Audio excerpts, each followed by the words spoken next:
Okay, good afternoon, everybody. My name is Eddy Kubwimana. I'm Tujenge Scholar Cohort 4.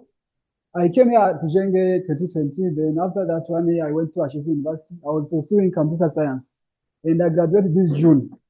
And today's topic is entrepreneurship as an impact. And what I want to share with you is the experience I got from Tujenge, from Ashesi, and also life experience. What is entrepreneurship?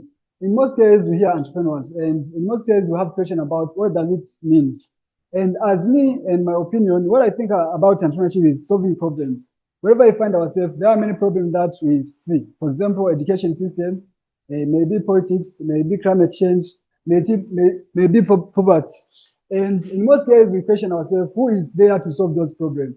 And for me, I think entrepreneurship is more about trying to solve those problems that we find in our community. And Tujenge does way to teach us about leadership and also how much is given, much is expected. And another thing that I think about entrepreneurship is getting a job.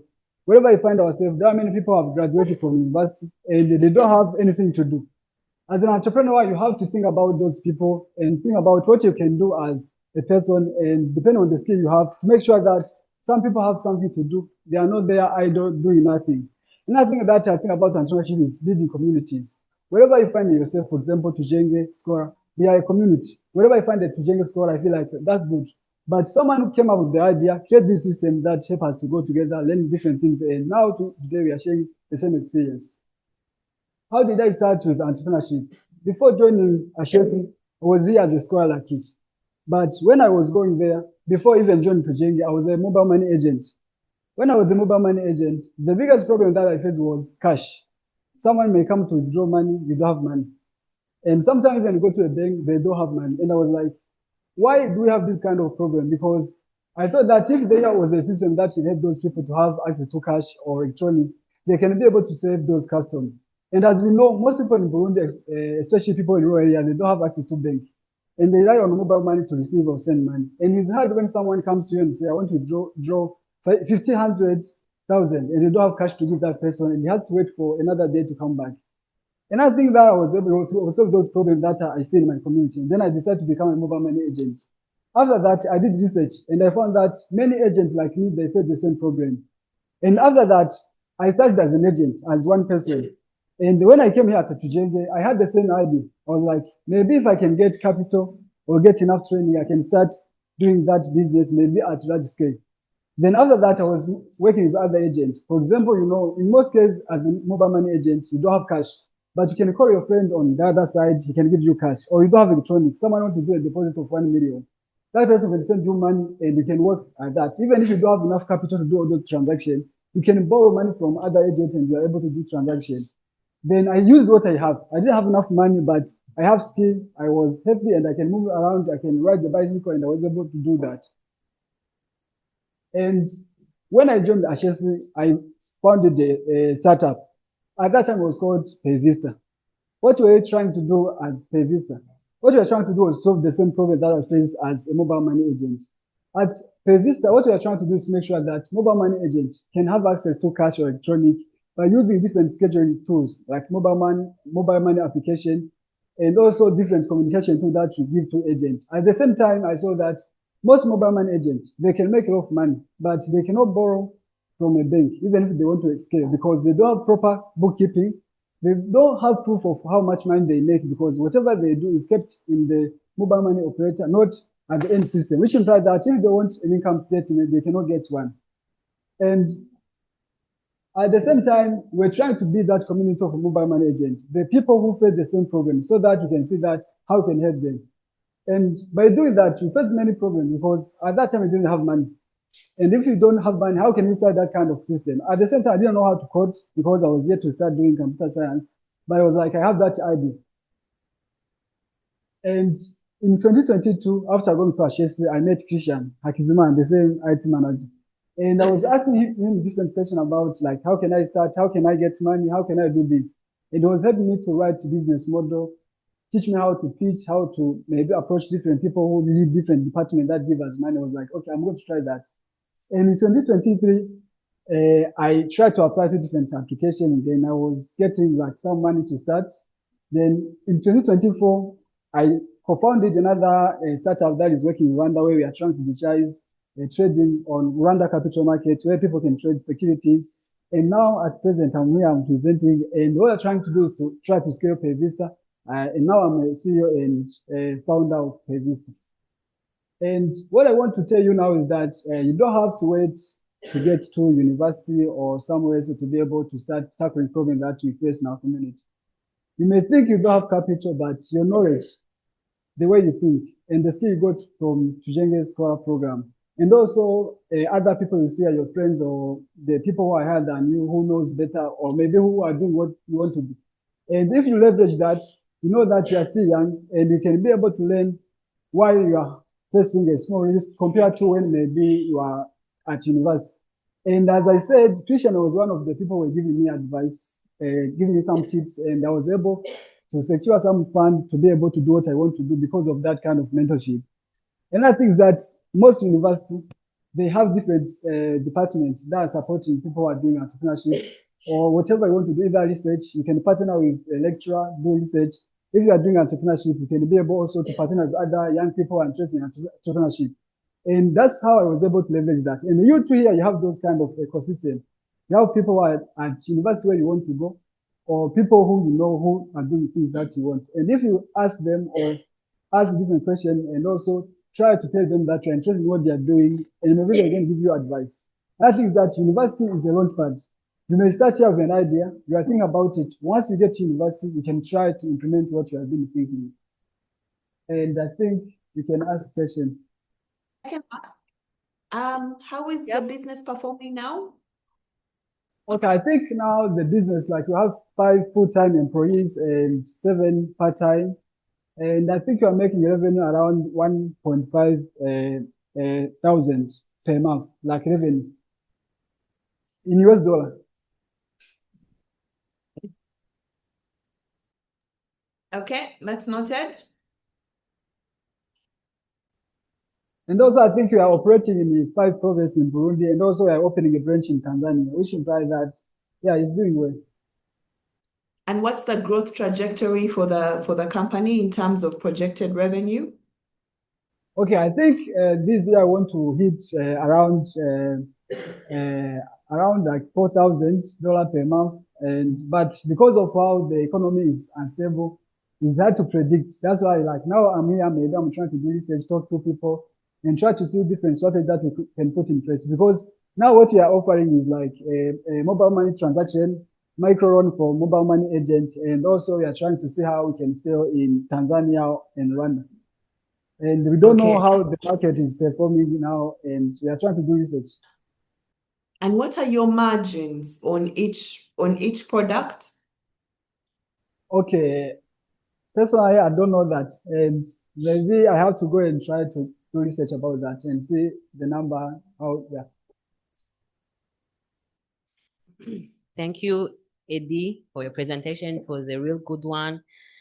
Somewhere in your presentation, you mentioned like apart from PayVista, another company called Iteme Finance, and you said it works in Rwanda. Yeah. So why did you choose Rwanda instead of Burundi? Okay, Rwanda, I was doing it as a part of my capstone, and I said now Burundi doesn't have capital market. Burundi now doesn't have a capital market, which is why you cannot trade your company on the stock market in Burundi. And I had that idea, and I have people from Rwanda who liked the idea, and they were trying to work on it as a part of capstone. And also, I think we got one of the best capstone at Ashesi on the same project, and we are trying to work on it. We are doing research, building the platform and all those stuff. Yeah, that's why. So you've already said that Burundi doesn't have a capital market, but I think that somewhere in the news I read that they're trying to open it. Do you think that if you relocate your Iteme Finance here, it might help, I don't know, make this new capital market grow faster or become more, make it better for everyone? Do you think it might help? No, because the thing is, I don't know.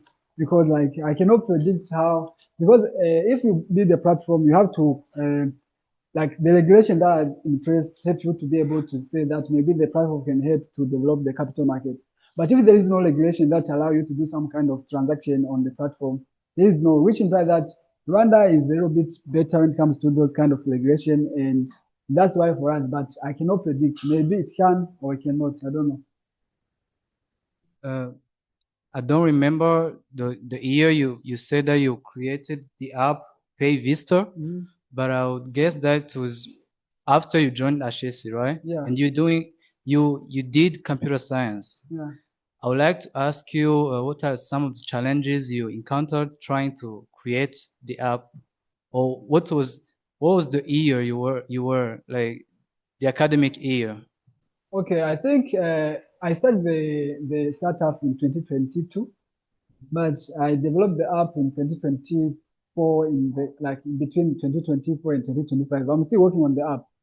And I think the biggest challenge is that you have to engage customer at every stage, as long as you are doing entrepreneurship.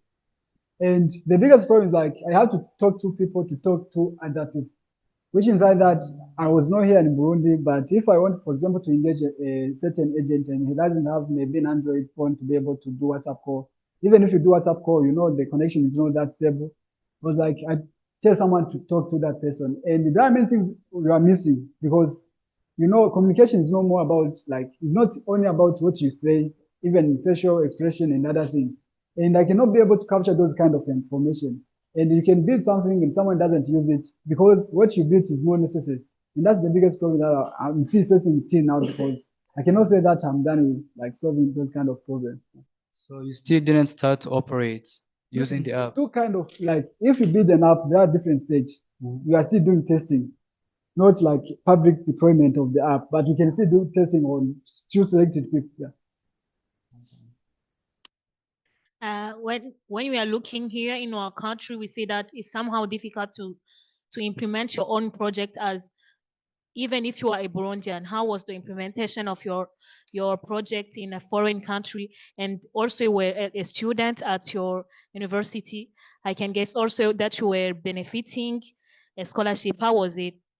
Okay, I think some country, for example, where I was, Ghana, if you are an international, you have to pay almost $500,000 to be allowed to create a company in Ghana if you are an international. But in Rwanda, it doesn't matter if you are an international person or whatever, it's the same. If you are registering a company, they don't charge you anything. They charge you like a local people. And that's why Rwanda was a little bit better and was not that challenging. Do you think that do you plan to implement your project here in Burundi? I'm going to like the first one, Vista is working here in Burundi at the same time in Tanzania. And we want to scale maybe Kenya. And now we are focusing on people who like illegal immigrants, especially people going in Tanzania, they don't have any document and they come there. And in most cases, they face the problem that if they meet people called jambas, they take all the money they got. And what we are trying to do is like, how can we help those people to send money back in our country without facing those kind of problems? But we want to scale in other like East African countries. Yeah. Okay, thank you, Eddy, for your presentation. And my question is, how do you see, I mean, your project in maybe the next 10 years or 5? Okay, for us, what we are trying to do is like, okay, if you compare to other African countries, our technology, like especially financial technology, is a little bit like low. And what we're trying to do is that how can we make sure that most financial systems, for example, can integrate with other systems, which implies that even if you look at any developed bank in Burundi, you cannot send money directly to another bank. And in most cases, for you to be able to do those kind of systems, the central bank has to be there to do those kind of settlement and all those stuff. And for us, what we want to do is to focus on, like, especially a rural area where we can help those people. For example, mobile management serve as a like branch. For example, if you have a Bankobu, it's like they have a branch, and those mobile money agents, they can go where a bank cannot go because of how the infrastructure, how much they have to pay for everybody who is there, security and all those stuff. But mobile money agent, they can take a bike ride from this place to another and all those stuff. And what we think is that those people can be a kind of a bank for people who live in and like those far area where a bank cannot operate or lead a branch and all those stuff. Yeah. I'm Oland. I would like to ask Eddy. I know he did computer science and he was doing some business related things before. Then I was wondering why he didn't study business. If maybe he had his project before going to school, why didn't you do business Or if you did it, if you realized you had that project after, why didn't you switch to business or just do like MIS? Yeah, like, and if doing business and also CS kind of balances in your academic and personal life. Yeah. Okay, I think I did IT management, informatical gestion in high school, and I know accounting. I know most of the financial tools and all those stuff. I know how to do it. And I was like, if I go like university, if I do the same thing, I'll be doing almost the same thing. And I thought that I have basic knowledge to be able to read, understand financial statement, balance sheet, and all those stuff, cash flow. I knew how to do it. And that's why when I was doing saying I'm going to university, I was like, let me learn how to like code so that I can be able to build some of the tools I need and to do business. That's why for me, I didn't switch to business or MIS. Eddy, for your presentation, you said that you are doing a project about finance technology. I would like to know if someone wants to start like the same project as you, but do you think that you need background knowledge in finance? Like you said, business, you did business maybe in high school, so this is why you took computer science because you had background knowledge about finance. Do you think like me who didn't do even business in high school, do you think I will need knowledge about business if I want to do a project the same as the one you are doing? Okay, personally, I don't think that you have to know those things because you can.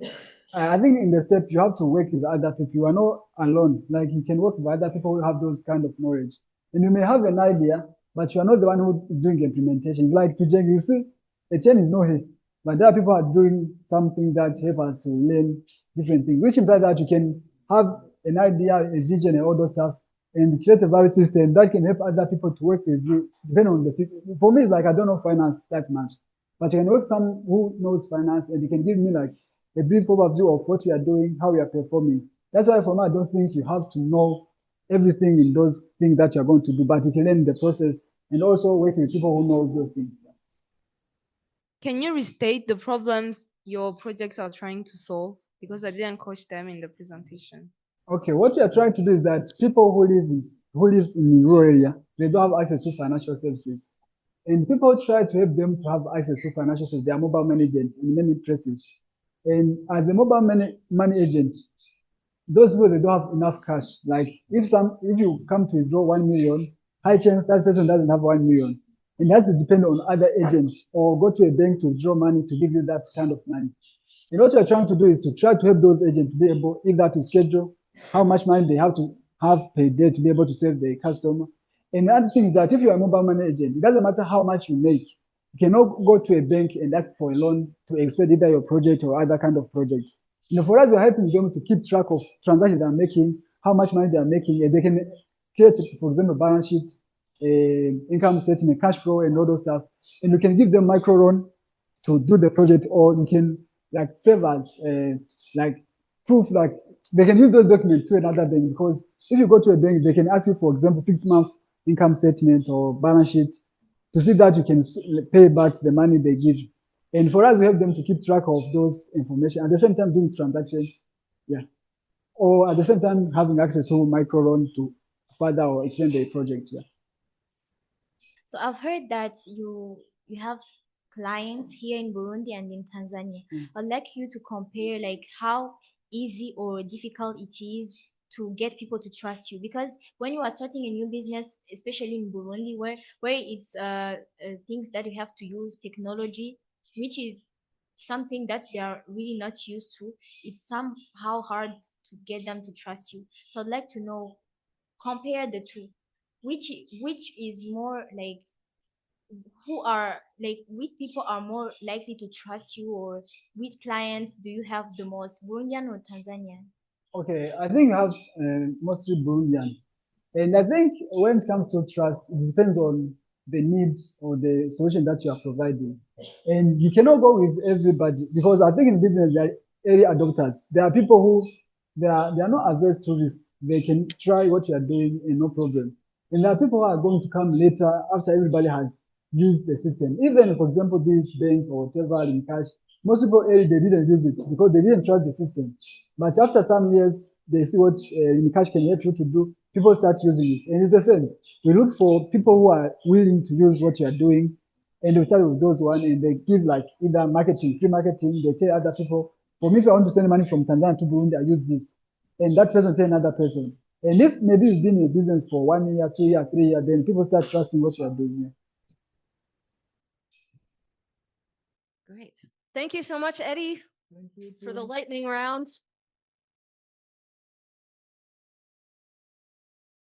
I would like everybody to welcome Rosine.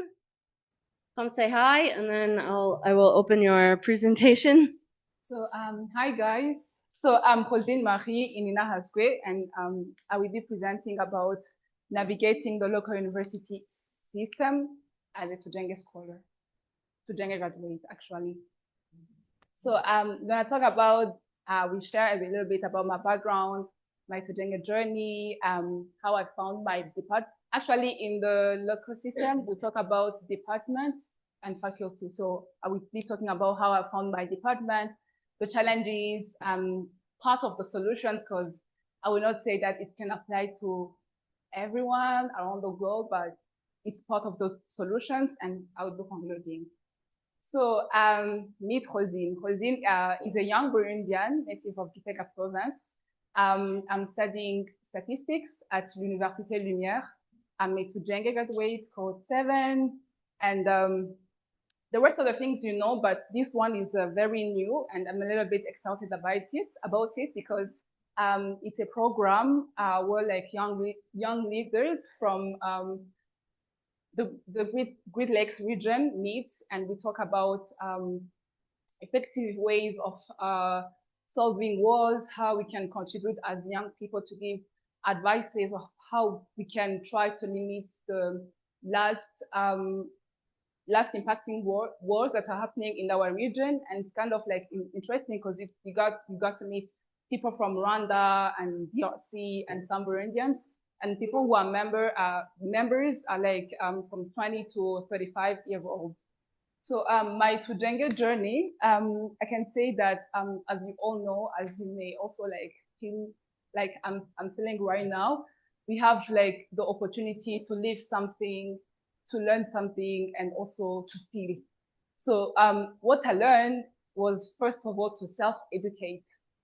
If you want to do something, you don't really have to wait for a teacher or someone to come in front of you and teach you something. You can do your own research because you are capable of it. They have gave you enough skills to do it.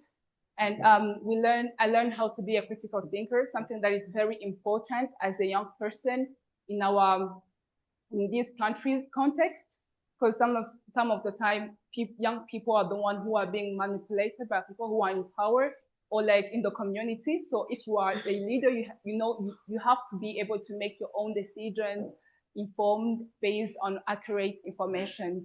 So I learned also how to develop the intellectual curiosity.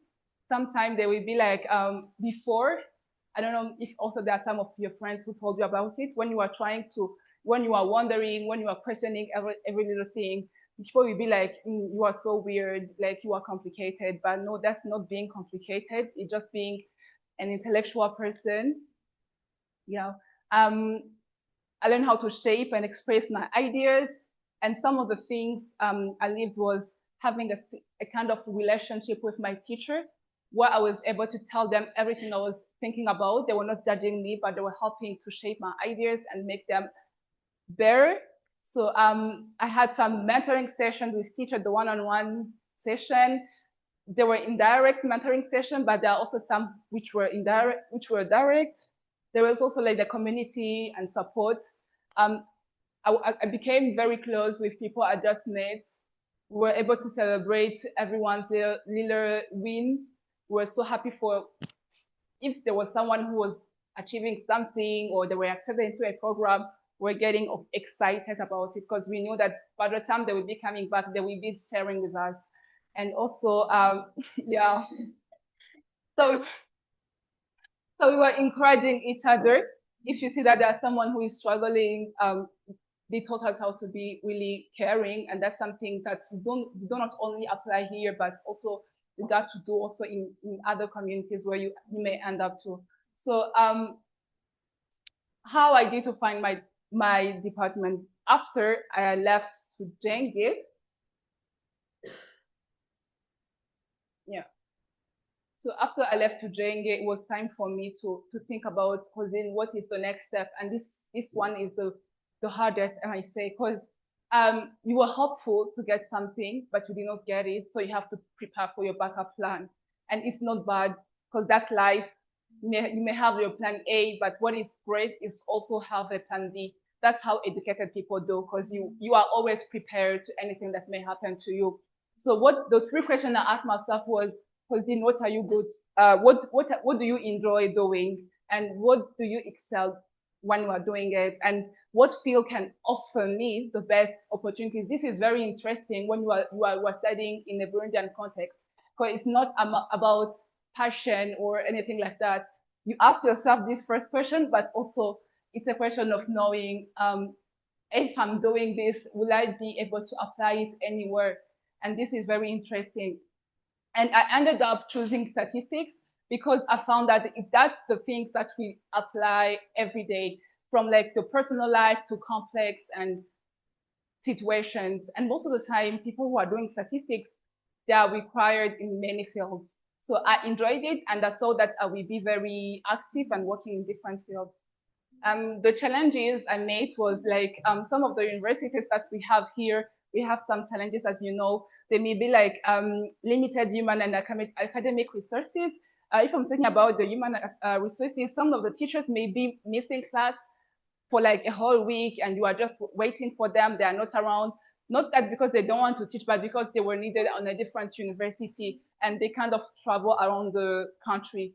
And look at academic resources, we don't really have libraries that are open to people. I went one day and they told me, if you want to read a book, you have to come and you have to stay here. So I was asking, can I take it back home? And they were like, no. But by the time I went, the guy was already gone. So they are just there to just wait for people that they see that they are working, but that's it. But the second thing was adapting to a slower pace of progress compared to Tujenge. This was really something that touched me, because here you are used that back home, you're going to study this, you're going to prepare for this. But when you got there, sometimes you will not be having classes, and you feel like some of your classmates are not really interested in attending class. They'll be like, oh, why are you attending? You are being a little bit weird. So, but you are used that that's the right thing to do. You have to attend class because you have to learn and you have to grow. But when you go back there, that's not really the reality. That's not what is happening. And the last one was dealing with peer and social pressure. This one was, people know that you went into Tujenge, so they're asking, oh, why are you here? Actually, because we know that people who are graduated from Tujenge are going to the US. So the first person may ask you this question and you'll be like, oh, it's okay. I have other plans. But when the second one comes with the same question, the third, the fourth, your friends, your family, it becomes like a little bit challenging, and you feel like you are kind of like trying to be nervous. So this part of the solutions, I may say, is to find one professor who advises, encourages, and guides you.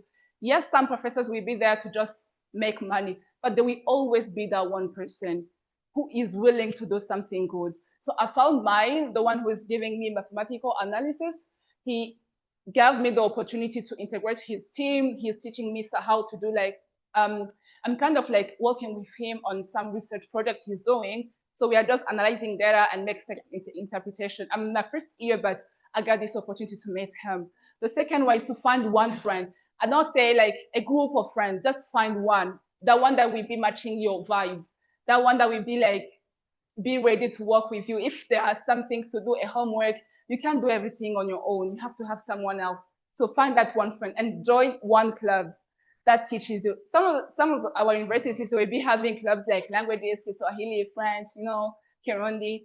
But there are others who will be having the sexual education, But sometimes you'll be like, all those ones are boring. But I really encourage you to find that one club that may interest you. I'm actually participating in the statistic club. And what we do, we are learning programming, and this is very helpful because they don't teach that in class, but I got to learn that outside. So for these solutions to happen, we have to open up. and be willing to try. Because at a given moment, you are so angry and you be like, no one is understanding me, but give it a try, it will work. The second one is taking advantage of every opportunity you notice. Don't neglect it. Don't be like, everyone that don't care, so will I. The third one is to network actively.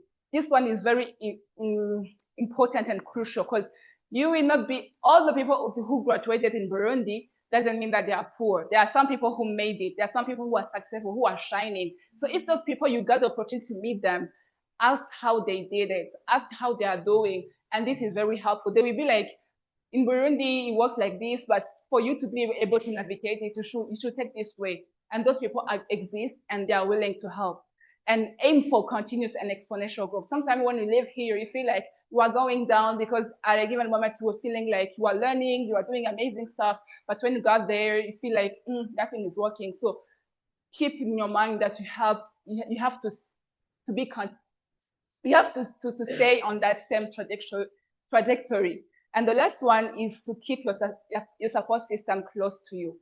This is really interesting because we are human beings, we are Burundians, and I know that we don't really believe in mental health, but this is really serious because when you close yourself and you don't want to let anyone up to know what is happening to you, at a given moment, anything can happen. But when you have like at least one person you can talk to, that's very helpful. Keep trying no matter the setbacks. If you end up on a university, I think that, yeah, it will be great. But if you stay here as well, keep trying every opportunity you meet. Have a backup plan if your main goal doesn't pan out. Never neglect any opportunity. Surround yourself with meaningful and supportive people. Don't hesitate to seek help when needed and focus on what you can control and accept what you cannot. Please, I would like you to know that one because it's very interesting and helpful. So thank you for your attention. Yeah. Thank you, Rosine. Zoom, anybody on Zoom? I have a quick question, but I want to give it to these guys who are still here in Burundi. Oh, hi, Rosine. Okay, you were talking about how hard it was finding your paths. Okay, did you have an external view, like someone from the outside who inspired you to where you got, to finding your path? Honestly, I don't really have anyone I'm looking up to, like this statistician has done something great. I was just, as I told you, I did my research.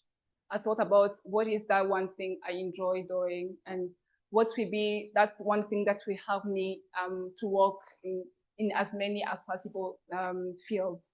And that was statistics. Because sometimes you may feel like, sometimes you'll be like, I want to do this, but actually, when you are going to look in the reality, Burundians, we know that we still have some limitations and want to be like, I want to be the change makers. Yes, you can be the change maker, but stay also realistic. That's what I would say. You know that I think there is a stark difference between Tujenge and Burundian University, especially on how you are assessed, because here in Burundi, in Tujenge, there is no marks, but in universities, like some teachers ask you, give me like the answer as it is written in my notes. So I would like to ask you, like, was it really hard to get used again to this kind of assessment? That's the thing I forgot to say, actually. I did also statistics because I don't want to memorize a lot of stuff. I'm just like, I'm good at math. I'm good at like, I know the formula, so I will be doing my mathematics. That was also the other thing, but there are also some people who are like that. But you try, you give it a try. You know that there will be, if you don't do it, you will have low marks, but you have something you want to reach. You have a goal. So will you be like, I don't want to do it because I don't want to like do like anyone else is doing. I don't want to memorize. You always like think about the great vision. And there are also like some challenges you will be facing. So if they really ask you to do that, the most important thing is that you really understand. And if he wants you to do that, do it. The most important thing is that you got something like out of the course. Yeah. Do you think someone should give up on the idea of studying in Burundi when they discover that the department they want to study is not available in Burundi, or maybe they can't afford to pay for it like in another country, or maybe in another university available in Burundi? What do you think they should do? Yeah, that's a nice question. So me coming here to present doesn't mean that I'm here to tell you guys, if you didn't get accepted in any university, you should stay here. Everything is going well. Don't keep trying. I don't say that. Myself, I'm still trying. So that's one thing I would like to tell you is, yes, it might happen, because before I wanted to do something related to biology and chemistry. But since I didn't get into the Burundian university, I was no longer able to do it, because there have been some new constraints and laws that came into, because they were having a big number of students, the student body. But I was like, I have to go to school. So what is the other thing you are good at? Because I know many people, like, I know one of my cousin, he was like, what I want to do, I can't have it in Burundi. And he was just staying at home, doing nothing. He's not only you will be in, not only your parents will be in disagreement with you, but at given moment, you will keep on seeing other people who give it a try, who gave a try to plan B, who are doing well, and you will be kind of like regretting. Sometimes we end up having stuff that we do not want to, but the most important thing is that what you are doing, do it well as anyone else would do it, because people will remark you, they will see you, and that will help you, and that will create your path. Yeah. Thank you very much, Rosine. The presentation was very great. And I only have one question for you, maybe for others too.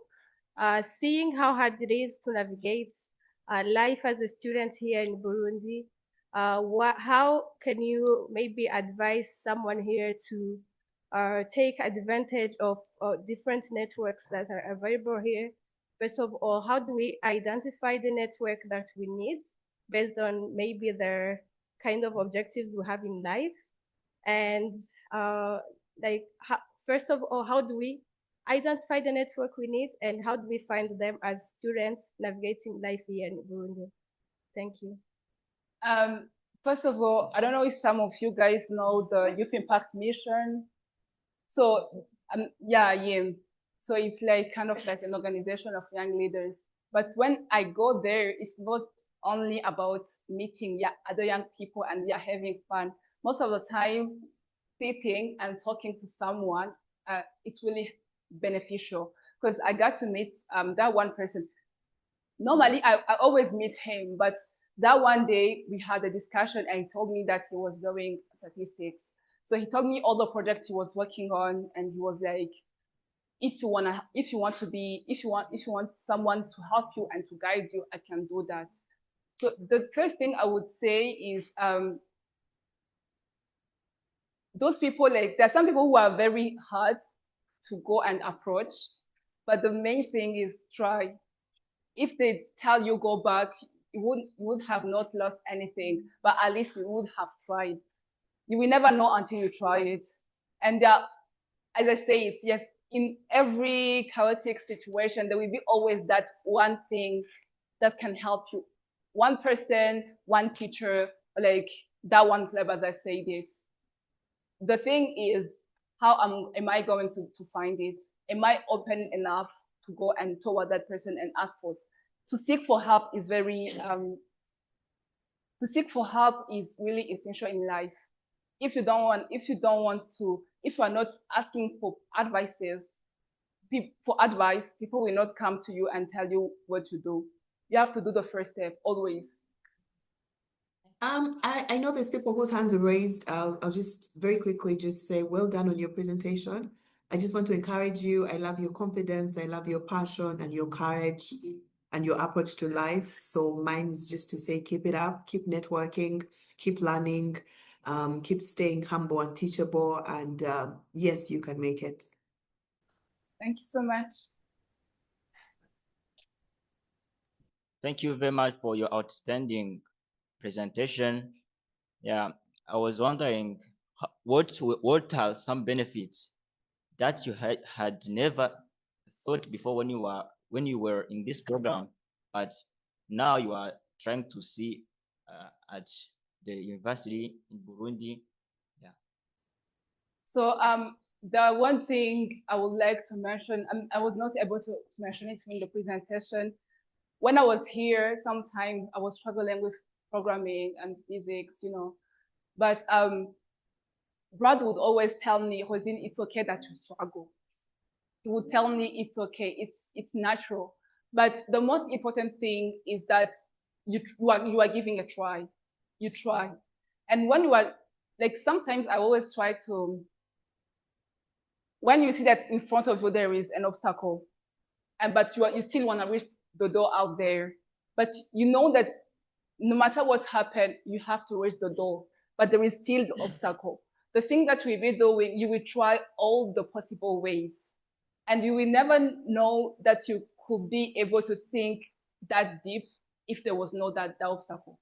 So I can say that being at the University of Burundi, I know that I can really self-educate myself, because when I go back, when I'm in class, some teachers will be like, oh, they will just be like, quickly, oh, I have to go and all those kind of things. But when I know that when I go back home, I have to do my own research. Now I know that I can teach myself something and I can understand it and I can do great. So all those kind of things, you know it when you are facing challenges. When you don't face challenges, you don't grow. That's the thing we have to know. Yeah. Well said. Thank you, Rosine. Yango, you're up. Hello, everybody. My name is Baricako Yango. An ordinary guy from Rumonge, and I'm here today as I'm here today as an online learner at University of the People, and also a Muslim community advocate in Burundi. But don't be afraid of my appearance. I'm not a sheikh, but I'm Muslim. Yeah, so as you know, guys, I was thinking about something that I could represent to you, and was something between being dejected but not accepting that you are defeated. It's kind of a list of rejection that I've met in life so far. Here's the thing. I know you're coming to Tujenge and you're having that dream of studying abroad, but at the end of the day, you face rejections. That's academic rejection. I got enrolled at the University of Burundi, but felt unfulfilled. You got the imagination of how the education in Burundi is. And that was something like another academic rejection. Then I got something online just to study. I was doing some different program, and then I go to the University of the People. There, I was doing 2 universities while I'm at the University of Burundi, but there it's kind of confusion. At the end, I decided to stay at the University of the People because there I found the material, the education is more as what I wanted to study abroad. Okay, at the University of the People, things are somehow good. The future is unknown, but hope is constant. Then after the academic rejection, I had a father who's like diabetic and is not doing enough for the family. That's like a financial rejection. You understand, in Burundi, the father. Okay.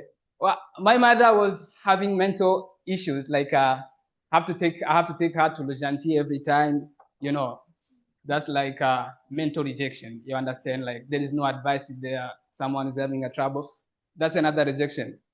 But in me, there was something like, how can I still be useful to society, especially the Muslim community that I've been growing in?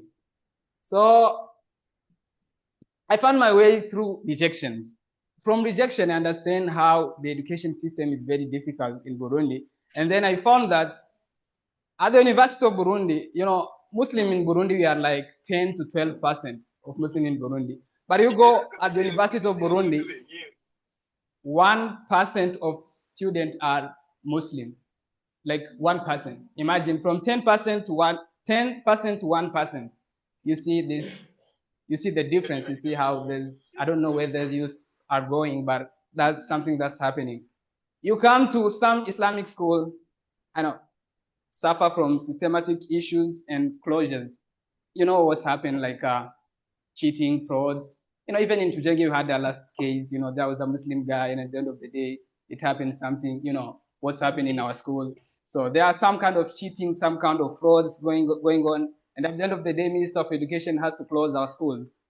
Top performing Muslim often come from Catholic education system. Yeah, like, you know, if you study in Catholic education, you see those Muslims do it there, trying to study there to get like very excellent. But you know, the difficulties are in there. They have to go to church. They have to experience some different things. You know what I'm talking about here. This rejection was not to me alone as a Muslim, but was also to many of the Muslims around like Burundi. And that's where I came to found Ijtihad. Ijtihad came to empower Muslim students, promote reflection, education, and spiritual growth, finding solution to their educational challenges. This was like a way to not accepting to be defeated. Okay, I'm rejected, and my Muslim, like some Muslim communities, some Muslim guys that I know around are rejected. But what can we do so that we cannot be defeated? And then I found Ijtihad to help Muslim students through financial barrier, through like spiritual growth, and empower them so that they can navigate well in this formal education in Burundi. After finding Ijtihad, you know, there is action that have to be going on. So we organize days for reflection where we meet, we talk about the barrier that we meet in our education, and also we try to use Islamic teachings, Quranic verses to promote the importance of education to Muslim guys, to Swahili guys, and also visited students in Gitega, Changuzo, as well as Muyinga, those who are at university, to try to encourage them and understand their barriers and find the way that we can remove their barriers. And also provide monthly financial support from donation that we collect around from different people who understand our struggles. This was like last month we had to find like, now we have 5 students that we are helping through financial stuff, and now they're accessing university here in town. That was not easy, but through like collective donations, we are trying to make it possible. What life has taught me so far is like true success is what you build, not where you are. And rejection can be direct to your destiny. You see, there was a rejection, but from rejection, you understand the community rejection, and you build something that will come to solve your problem and others' problem. And faith, courage, and transformation. Those who light candle for others never walk in darkness. I know, like maybe getting to University of the People is another way or another solution to escape the Burundi education system, but it came just after making Ijtihad. So when you're doing something good for others, and your struggle are going to be like a little bit easy. So your turn, what will you do? What challenge are you transforming into purpose? Uplift others from where you are. Just there is no right time for uplifting others. Just try to use what you have got to Tujenge around past years to help others. No perfect way for the change. Just use your own way. You know, using the way of rejection to change the community, that seems like a little bit crazy, but it happened. There is always ways you can be useful to the society. So thank you, and let's keep building together. Amazing. Thank you, Yango. Let's see you. Okay, Zoom questions on Zoom maybe first. Soter. I have one question for the presenter. So the challenges you faced so far in your project, and what did you do? How did you address them? Thank you for the question. Actually, the challenge is that whenever we send letters for students to apply for the donation that we offer, we get a lot of applicants.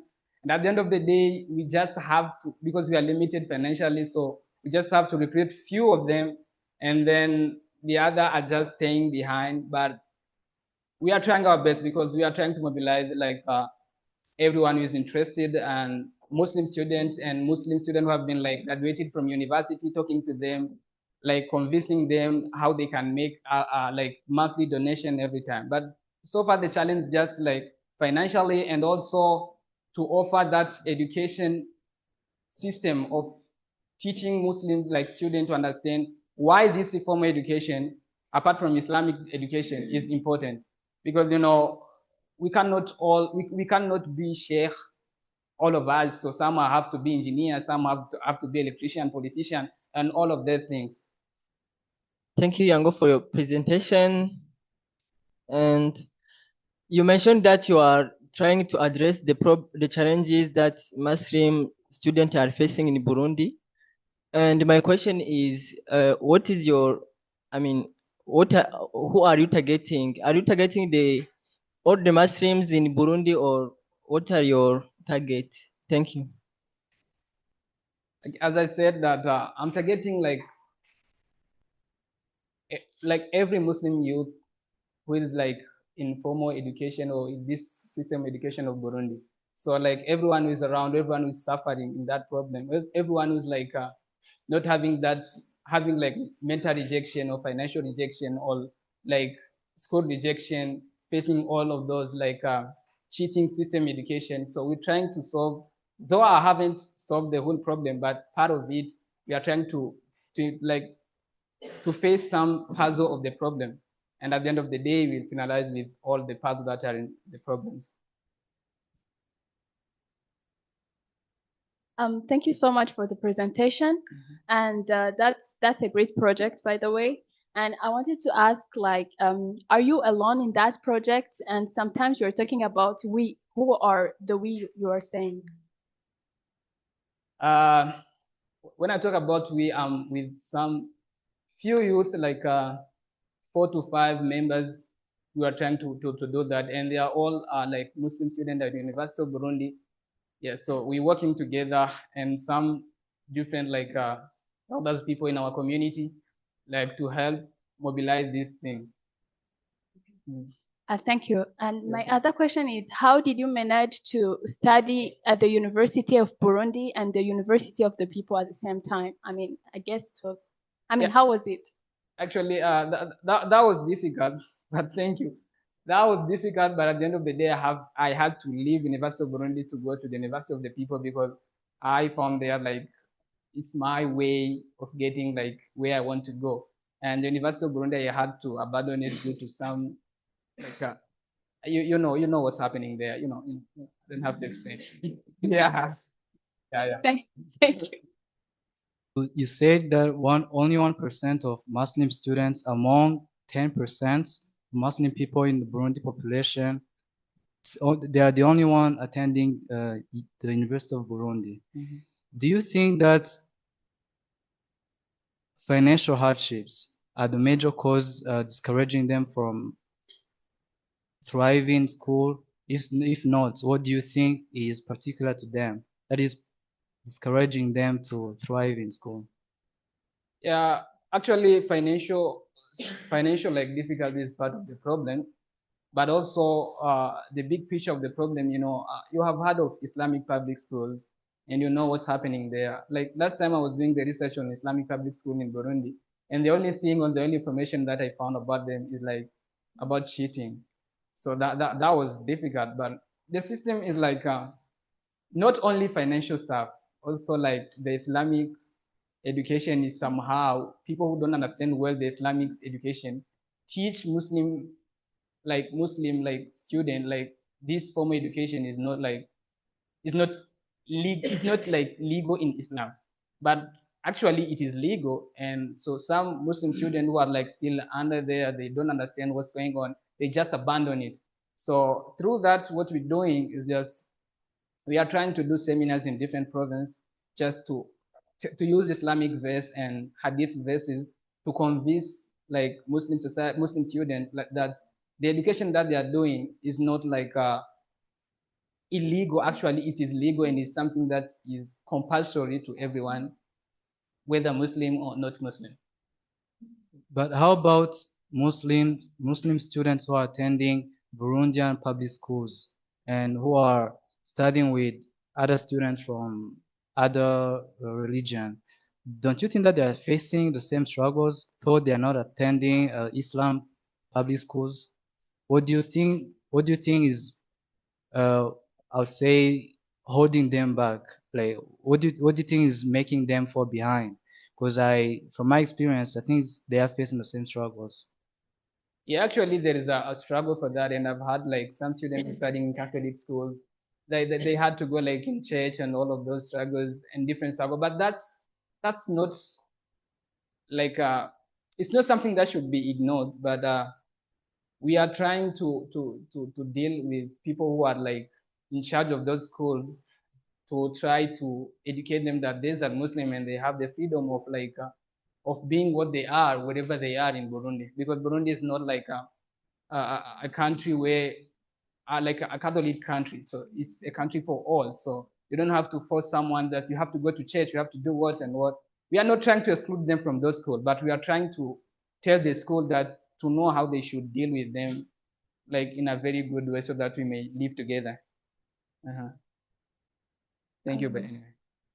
So thank you so much for your presentation. It's really a nice cause, and really, I guess, bringing it to many of us attention. I really loved it. I think someone asked about the question I was going to ask, who is the team? But again, you replied. My follow-up question would be, how did you get to choose the team? Because I believe some of us have a matter a cause that matters to us, and we maybe struggle to get a team. And then another thing is, have you thought of talking to Muslim Tujenge scholars? Because I know in my cohort, at least, there is Familia, there is Hussein, and more. Maybe just share the idea. I don't know. You got the question. Yeah, I got it. Actually, the team at first was like those people that was like, we were like talking about this thing and understand more about what I was talking about. But my next target is like you guys, and that's why I'm here today to talk about this because here's the thing, because at first stage was like to mobilize those students who are like at University of Burundi, who are like mature enough. But at the end, I knew that I couldn't take this thing far without the contribution of you guys, including Muslim in Tujenge. Even you guys who are not Muslim in Tujenge, I know that you understand what the equal world means, and you understand what your contribution means to make the world more equal. Actually, I can't say it's random, because but it was like I got just to discuss with some few guys, and I saw that they understand what I was talking about. Then I tried to work with them, because they're like they're willing to work with me, but the door is still open, because we are like a group of 4 or 5, so that's not enough. So the door is still open to anyone who's like interesting to get in this movement. Yeah. I don't really understand how someone who faced all those rejections remained so that optimistic. I don't really understand how is and my question is, what has made you keeping up? Was it your background? For the fact that Muslim students were not attending school that much, or did you have some strongest goals that had kept you keeping up?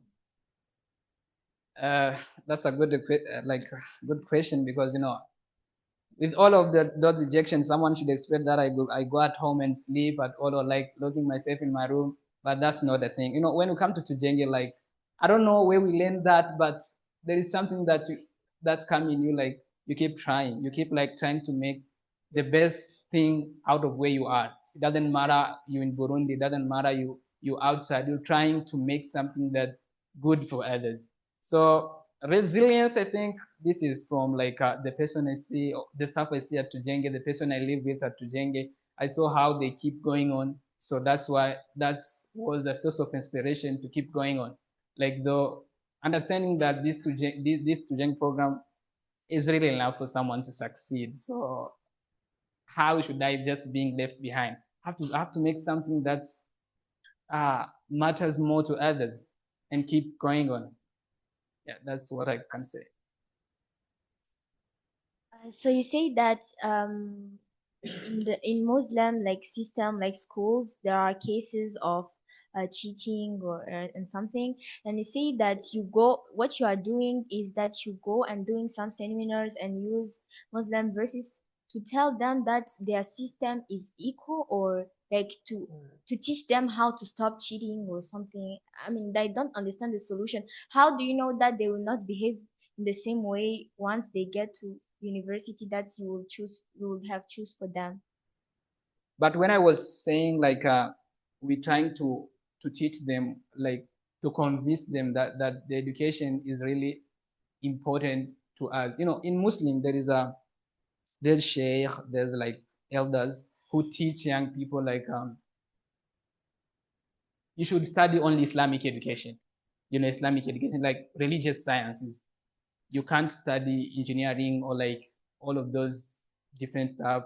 So when you are when I'm doing seminar, I'm trying to convince students that Islam is not about only like religious education. We have to do computer science. You have to do like biology and other stuff. So that's what I mean. Yeah. Okay. Well, thank you very much, Yango.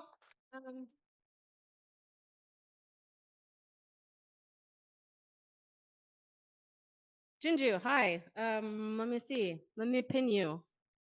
How do I replace Can you pin? hear me right? Huh? Yeah. Nice. Yeah. Okay, I guess I will just introduce myself first. Yeah. Hi, I'm Jean-Luc.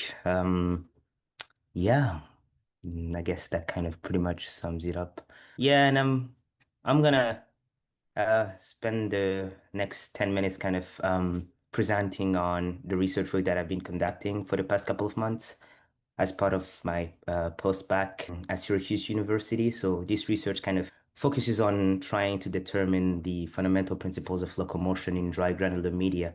It's from a presentation that I had to do a couple of months ago, and yeah, this is more for a general audience. So if something doesn't really make sense, just feel free to ask a question. There are no dumb questions within the physics community, and I feel like that extends to pretty much anything outside of it. But yeah, so first, what is a granular medium and why is locomotion through it an interesting research question? To kind of get a sense of what granular systems are, one learns a lot by just focusing on sand, specifically sand.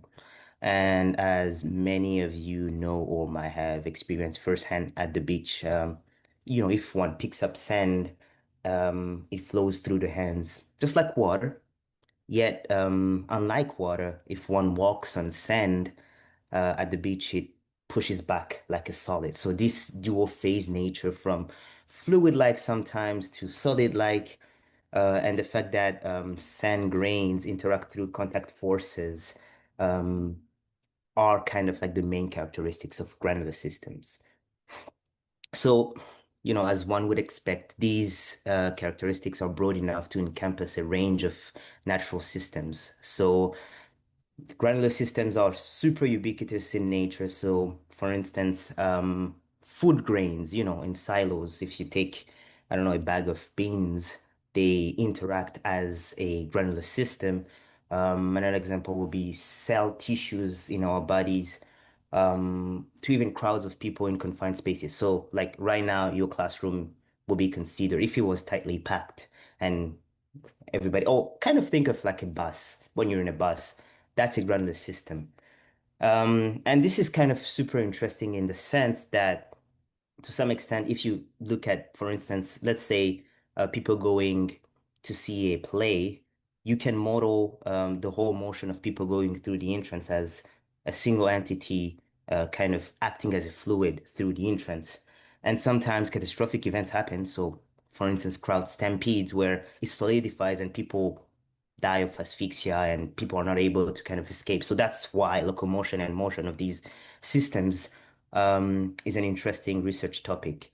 Interestingly, animals in the, out there have been able to kind of develop a way to navigate these complex systems.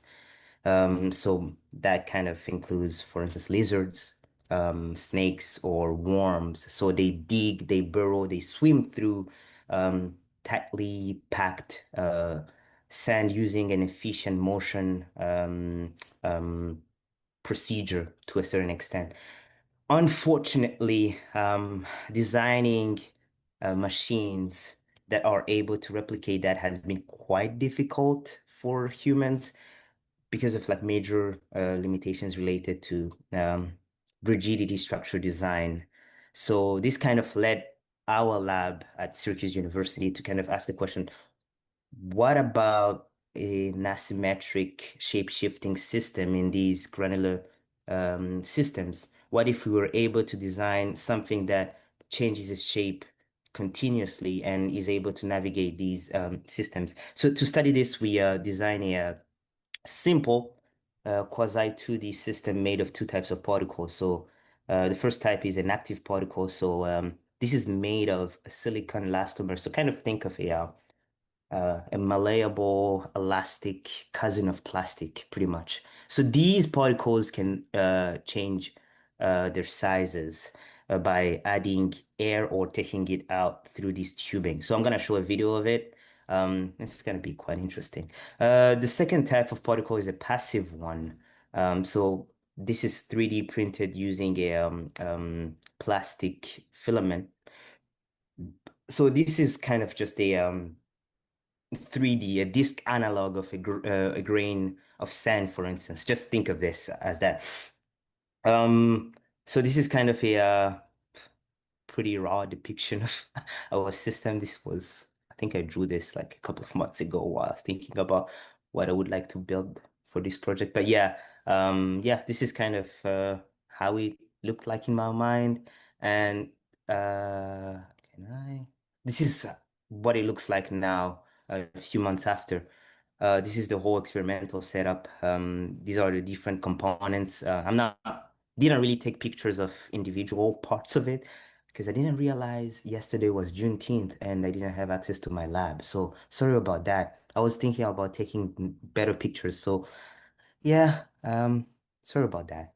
But anyways, yeah, so at its core is a nerve system right here, which controls the air inflow and outflow. The main part of the system is on an elevated platform right here, and beneath which is a mirror, which kind of helps dynamics of the whole system using this camera. And the deflation, inflation cycles are kind of dictated by an electronic setup comprised of 3 parts. So we have, actually it's 4 parts, but it's right here. I don't know if you can see it, but yeah, it's not the best picture ever. But so there's a microprocessor, and that kind of reads a code that I wrote to specify how these active particles inflate and deflate. And you have electronic switches, kind of think of a switch in a room, turning on the lights, turning off the lights. So this is more to communicate to specific parts of the system, and there are a few pressure sensors because I'm trying not to blow up things. Pretty much, yeah. So yeah, all of this allows us to kind of study this system, and this is how the end product kind of looks like. This is a video that I took of it. So as you can see, the transparent or white particles are active ones. So they inflate and deflate, and the yellow ones are the passive ones. So the way they inflate is, so I'm using a microprocessor, which is kind of think of it as a mini computer. And I'm telling it, okay, read the pressure in these active particles. If they're at this specific value, inflate it up to a certain point, and when they get there, start deflating. So there's a coding part that has been quite fun, and it's in a language I'd never used before. So it was a really great experience. I'm still kind of fine-tuning it, so it's pretty good. But yeah, I mean, as you would suspect, raw video isn't real data. At the end, there has to be another coding component because, I mean, we have this end product, so we have to write a mixture of scripts, mostly using like computer vision packages to extract data, you know, real data information that we could use to study this system. So I get displacement, velocity, and density fluctuations using a mixture of scripts, mostly Python and some Linux-based ones. But so this is kind of where we are right now in the project. So I'm not gonna, bore y'all with data and everything. So I'm gonna switch to something that a lot of non-physics people really like, potential applications, not so much within the physics community because people are more interested in just, you know, finding out what things do whenever you tinkering with them. But anyways, so why is this interesting? Where could understanding locomotion through dry granular media help us, for instance? And one example is simply planetary exploration. So most planetary surfaces are covered with loose grain known as regolith. Being able to design um, kind of like robotic explorers that are able to, move through these shape-shifting terrains will be absolutely amazing. And, probably at the end of the century, we could start populating Mars, but one has to first, be able to just determine how the landscape looks like. So you have to send robots or things like that. Another one is the design of search and rescue robotics. So for instance, in earthquake zones or collapsed buildings or around collapsed buildings, the terrain isn't super predictable. So being able to design robots that are able to mimic animals, that are able to kind of wiggle through debris filled spaces will be life-saving. So imagine rescuing people who have been trapped into a collapsed building by just using a robot that doesn't really perturb the whole environment. That would be absolutely amazing. Another one is drug delivery nanobots. So at the micro and nano scale, our bodies are granular systems, unsurprisingly.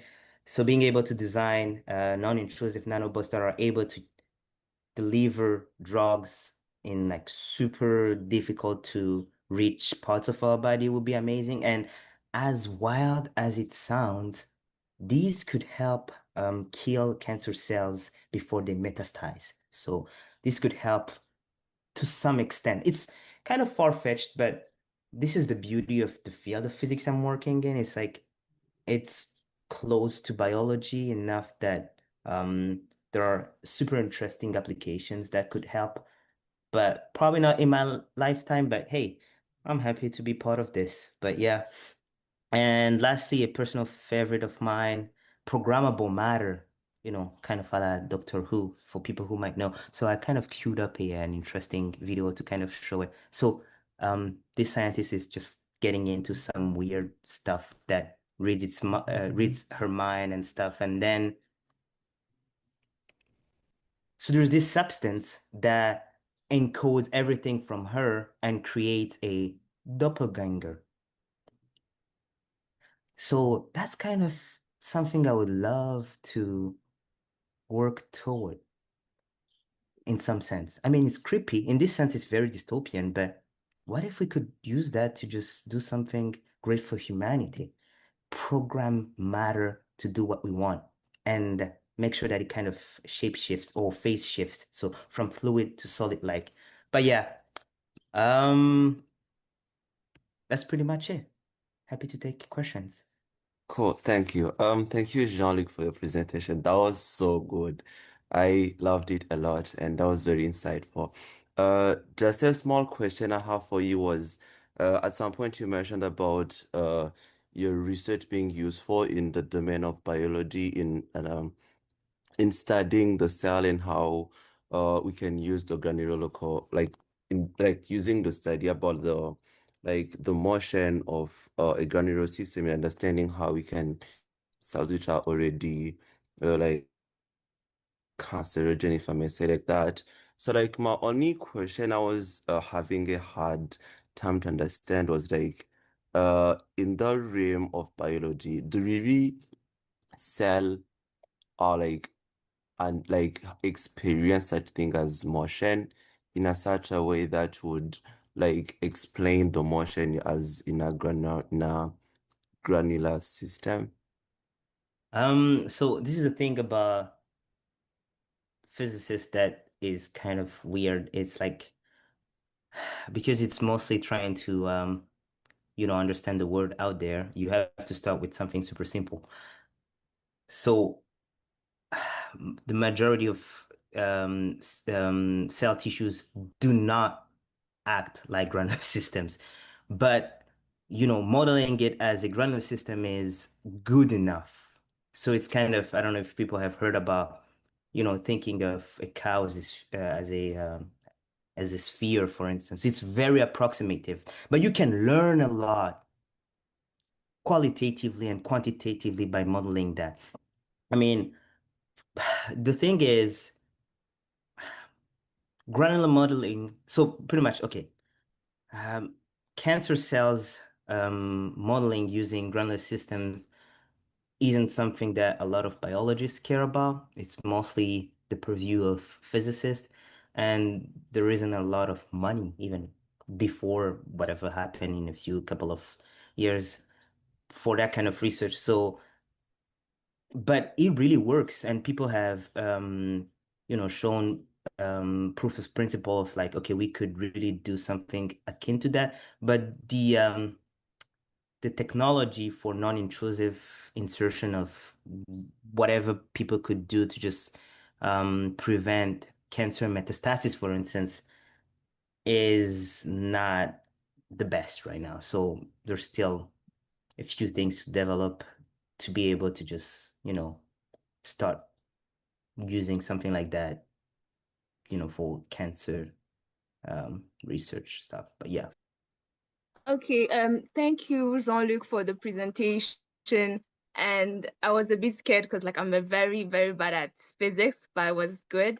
And I was wondering why is pretty much every research seems to be nature inspired. Like you watch something in the nature and you want to replicate it. I don't know, like, do you have anything to say about that? I mean, nature is the greatest inspiration, isn't it?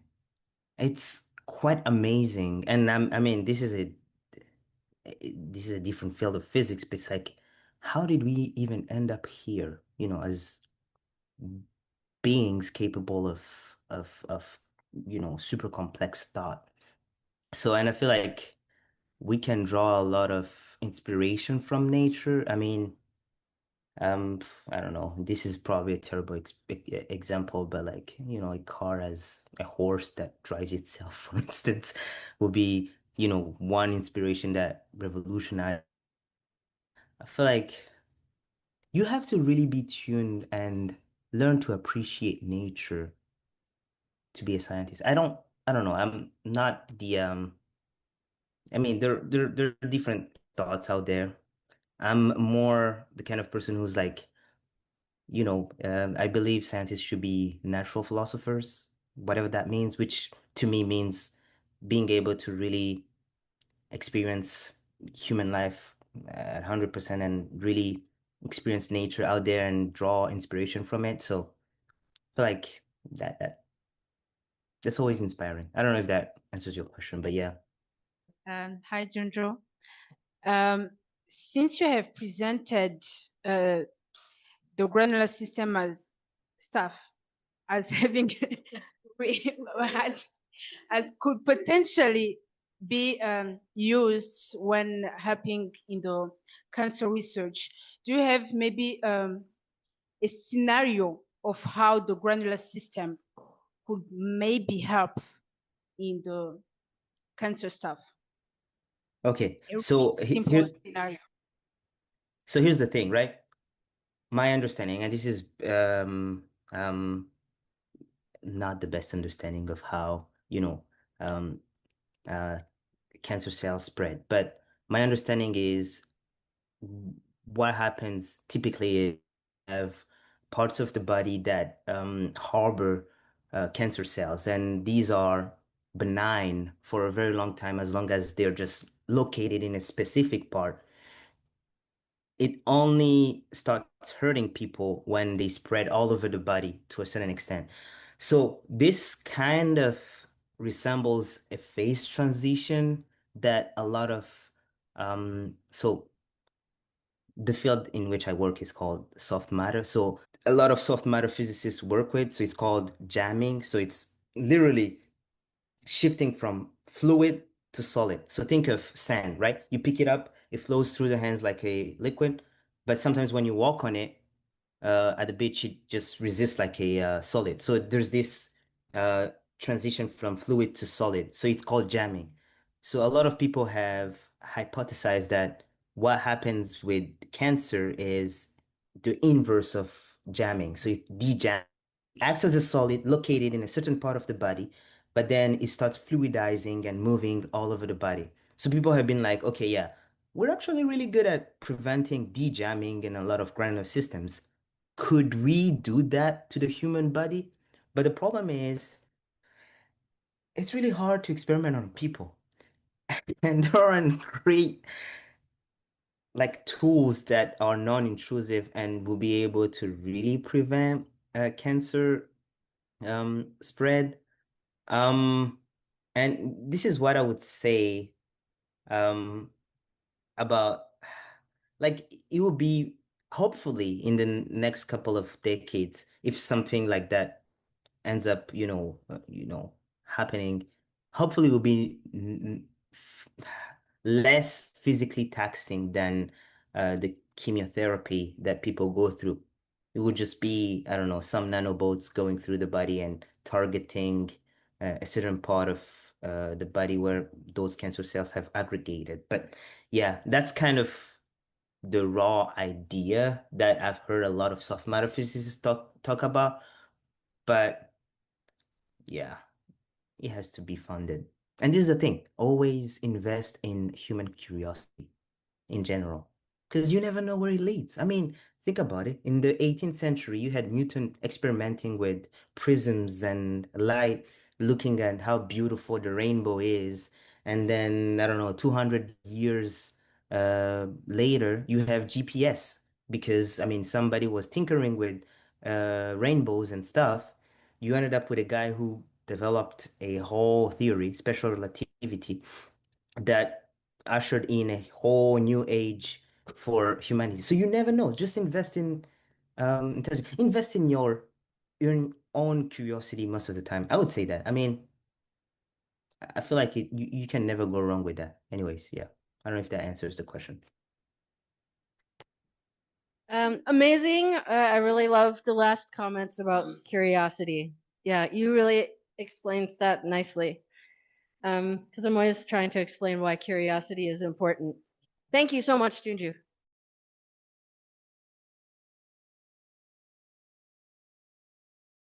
How are you? Welcome. I'm good. I'm good. How are you guys? Good. They say good. Awesome. Good to hear. Well, hello everyone. My name is Gus. I went to Northwestern University, graduated last December. Today I'll be talking to you about Calyx. And so Calyx started out as a senior year capstone project, which is like a a project that we usually do before graduating as something to present. And so the project in my major, a bit of background, I guess I did my major in manufacturing and design engineering. And for us, the capstone project that we get are like, okay, go out in the world, find a problem, and it has to be something that is really pressing and something that you could design a product to solve with. So that was the mindset starting this whole thing, just going out there, finding a real problem and getting to the solution.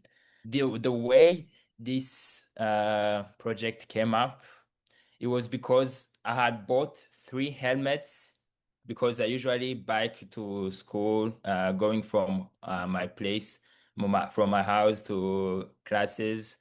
And I bought 3 helmets. And at the time, I had a big afro. So every time I tried to put on a helmet, it would just get pushed back up again. So it was very tough for me to find a helmet that fits my hair. So all those 3 helmets that I bought, I just returned all of them. And when I approached my team to explain the situation what I was dealing with, it turned out that one other of my teammates, who turns out to have also curly hair, was facing a similar issue in that she was wearing a helmet, but every time she removed the helmet, the hair would just be standing all over, just getting frizzy. So yeah, from that, we started going out around campus, trying to observe among people who ride on scooters or bikes, how many people do wear helmets, especially people with thick and curly hair. And at the time, just we looked at around 250 people, and there were only 5 people who were wearing helmets. So that brought us into thinking, okay, this could be a real issue. So we broadened our research, went online to see, okay, is this a common issue among the Black or Latin communities, people with curly hair? And it turned out it was a really big issue. So that's where we started this project. So the mission of Calyx is to create inclusive bike helmet solutions for riders with thick and curly hair, bringing safety and comfort to a historically overlooked community. So the way we started was this is my team, by the way. This is everyone. So how we started, we're like, okay, now that we know the problem, we invited people to come test the existing helmet on the market. Things that people buy thinking, oh, this is the best helmet for like people with long hair, or maybe things that were rated online. Oh, people saying, oh, this helmet felt nice, now because of this and this. So we bought like 10 helmets and invited people to try them out and give us the feedback about what they felt with the helmet. And yeah, it was pretty interesting to see what people thought. This is one of the code that says, oh, the shape did not correspond with the shape of my head, felt unstable. You can see on the pictures how the helmet just sits on top of the hair. So this was common issue for people with thick and curly hair. And so when we told people to rank how the helmets fit on a scale of 1 to 5, and so you can see the ranking here was pretty low, and yeah, which validated the issue that we had. So yeah, with that in mind, we started doing research on what are different solutions that we could go through. So we went through the brainstorming process, tried different mockups to see how could we solve this issue, how could we address this issue. And yeah, each mockup was inspired by different ideas we were going with at the time. So yeah, these are pictures of the different mockups and prototypes we did. And in the end, we arrived at the conclusion of having a helmet solution or 2-part solution, which is the Calyx band and Calyx expand. Now, the Calyx band is just like a small bandana, but it was inspired because when we were talking with people who usually bike a lot, and we're asking them, okay, so when you must wear a helmet, how do you take your hair, or how do you maintain your hair when you are riding a bike? So most people mention that they just put on a bandana to direct the hair or to tame the hair before placing on a helmet. Some other people just they just put their hair in a bun, and that usually helps. So that's when he came up with this concept of the band, Calyx band.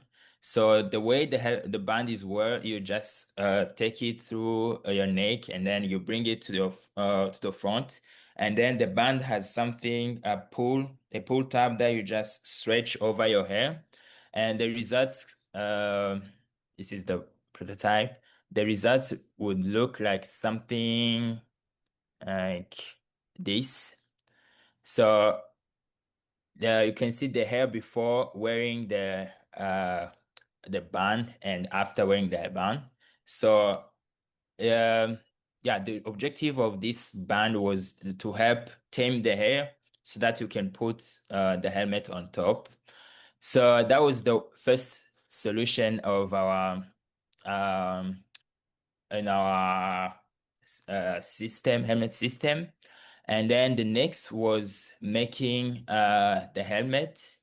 Now we were like, okay, for people who still need more volume, because even after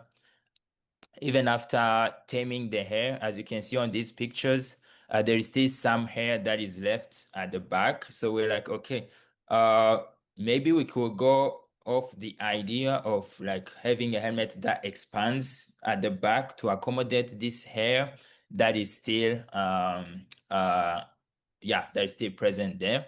So that if someone needs more room, they could adjust the helmet and get the hair, increase its size.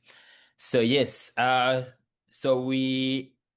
this was the prototype that we got at the time, and the way the mechanism expanded was like we will be using just some tracks that allows the sliding expansion for the helmet. And yeah, after that, we invited people to come test again the prototypes that we had.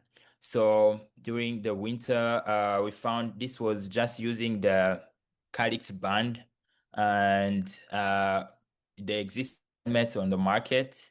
So we see how the score improved from 1.2 at first in the first quarter to 3.7. And then in the last quarter was now using our prototype and with the Calyx band, and it also continued to increase the performance of the helmet and the system, the whole system. So to validate our prototype, we also visited one of the internationally recognized helmet testing lab, which is called Virginia Tech Helmet Testing Lab. And there we conducted testing, like drop tests for the prototype. And so going there, we did not have many expectations because we had just a rough prototype, but it turned out that we actually really got great results. And so we took different types of prototypes going there, and it turned out that the results we got were actually better compared to a single shell helmet. So our helmet is a double shell since it has a front and back shell. And that's what prompted us into turning the capstone idea into a startup that I'm working right now.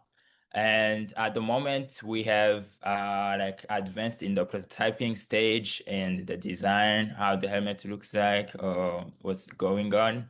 So yeah, that's how far we are, and our goal the bike helmet industry more inclusive and reduce bike head injuries by encouraging users with thick and curly hair to adopt helmets designed for them. All right. Thank you, everyone. That's it. Questions?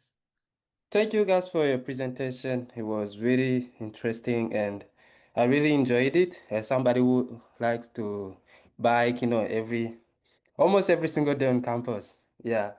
And I really like how you specified your targeted maybe population and people who want to benefit from your project and everything.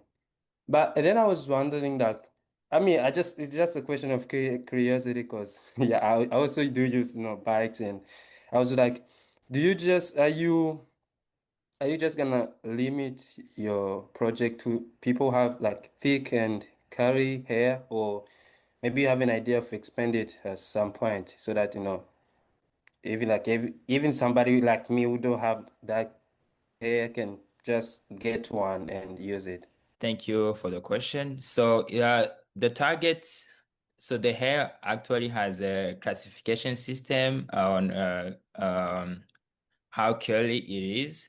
So our target is usually from 3B, type 3B to 4C, and that includes hair like yours.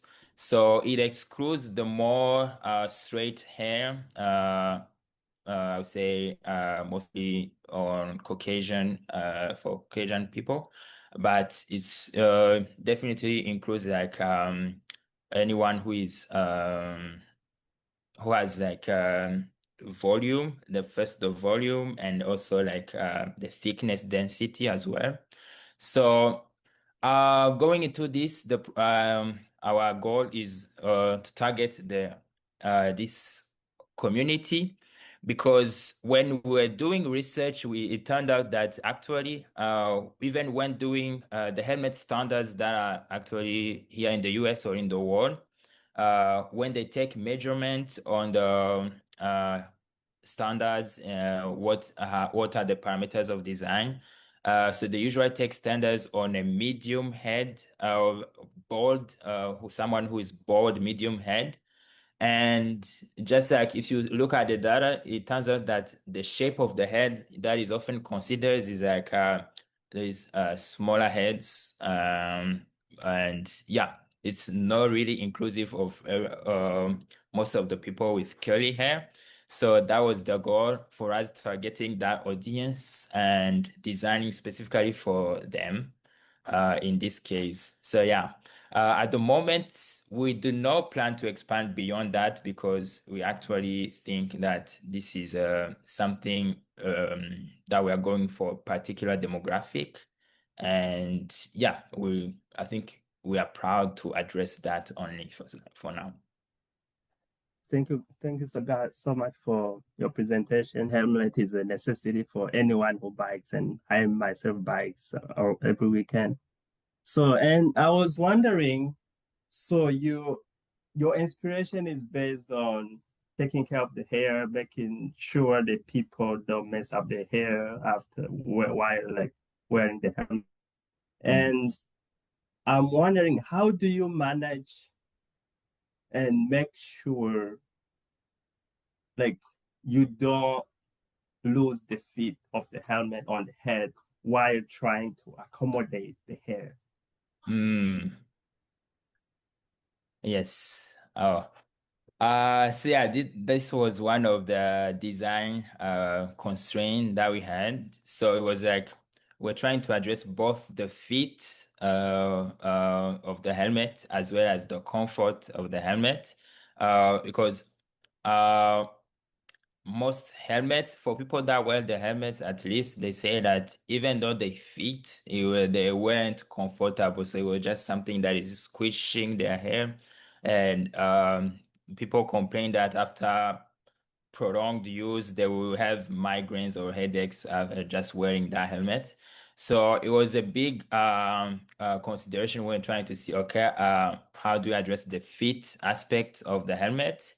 So it turned out that when we were doing the testing and validation of different prototypes, it turned out that the shape of the helmet mattered a lot. And one of the helmets, so there was this one helmet that was really liked by people, and it was this particular helmet here. It was the Bell Falcon.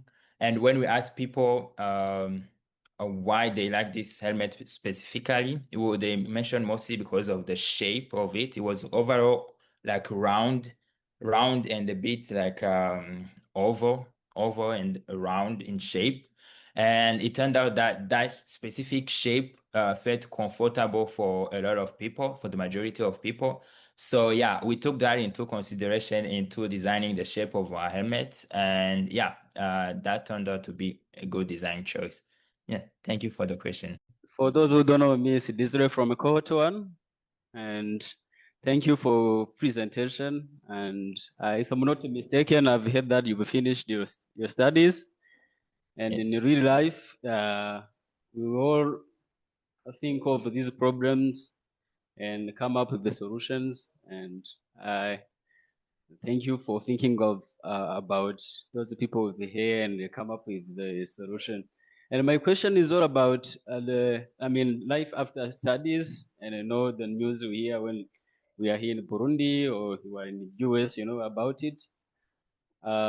It's not about your presentation, but you are someone who's on a field and you know what is going on. I would like to ask if you finish your studies and then why didn't you come back to Burundi? Were you afraid of not getting a job, or were you afraid of not having a team that can help you on the ground? Yeah, I'll be very brief. I guess for me, it was a personal choice to stay after graduation because I was looking at the job market and looking to apply my knowledge around what I was doing here. And yeah, I guess my major is very particular. So I guess, and given the Burundian, I guess, government climate at the time, manufacturing is not yet something that is there yet.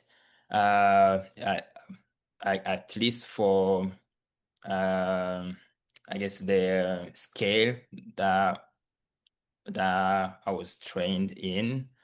And yeah, for anyone thinking of, I guess that would be a personal choice. So yeah, I guess on my own, I decided to stay because I'm still working on this startup. So it's still some job to be done.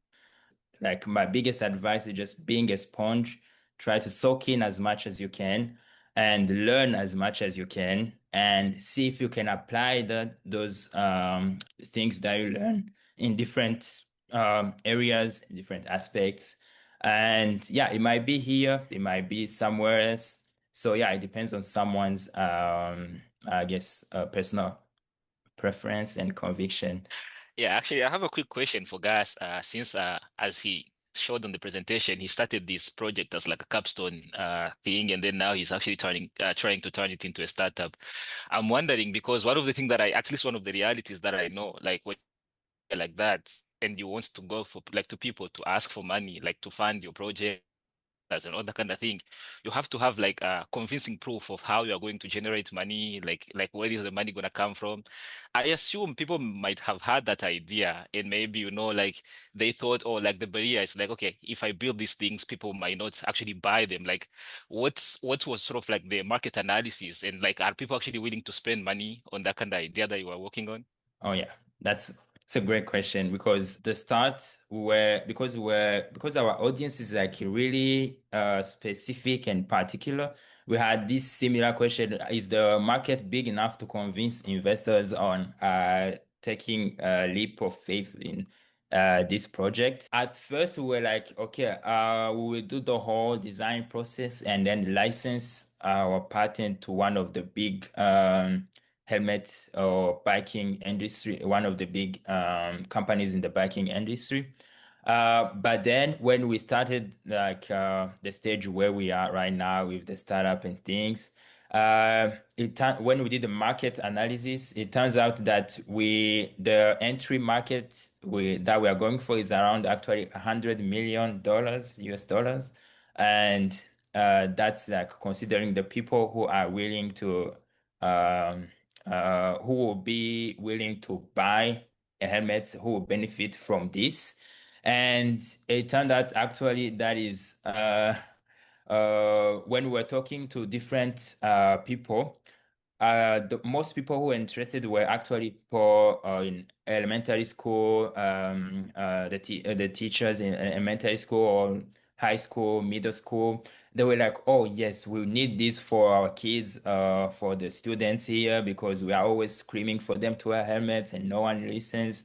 So all of that kind of contributed to us convincing people. We have parents who are worried educators who are worried about this issue and things.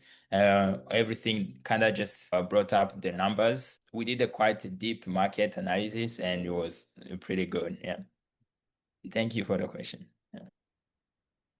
That's very interesting, guys. Thank you.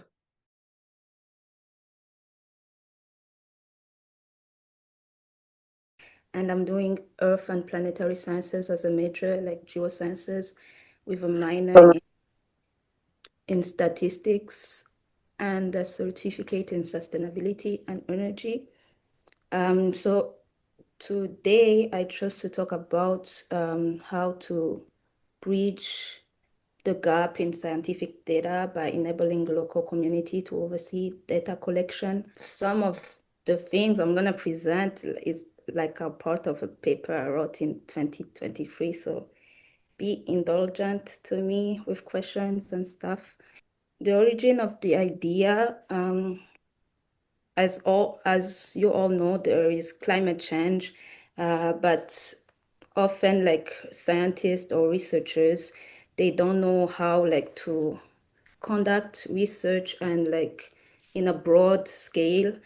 Sometimes they don't have like the ability to stay in one place, or the timing or is not just right. But right now with the rise of technology, there is a way to ensure that community remains connected, like community volunteers participate in data collection and they remain connected with researchers. It actually got a name, like this thing of like collaborating between community volunteers and researchers. It's called citizen science.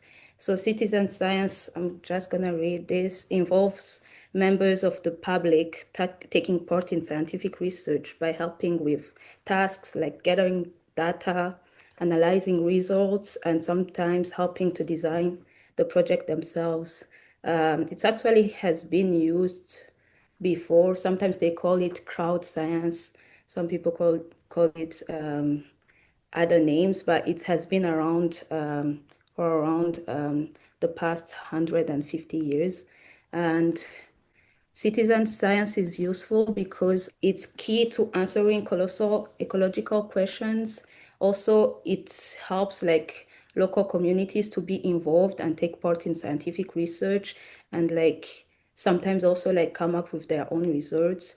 Third, citizen science like help like even like to reduce the general skepticism around like in this case like climate change, and it also like it's like an educational thing for local communities. So part of the paper I did, there was like some case studies I focused on to give you more like example, because this thing may seem new to many. So for example, there was this project called Snapshot Serengeti, which was camera trapping study, and it focused on identifying different species and counting different animals in Serengeti Park National, which is in Tanzania. The other project or like case study was the Evolution Mega Lab, which took part in 15 different European countries, and there was also something called the Christmas bird count. I think this one took part in the US. And I guess it's pretty much explanatory, counting birds and stuff. So you might be asking like if like citizen science will like reframe research. This is like a graph I did based on the research, like the data I collected on like the number of publications and like throughout the years. You can see that it stopped in 2023 because that's when I wrote this paper. But you can see that the trend is like increasing. So there is hope that this field will like continue to grow.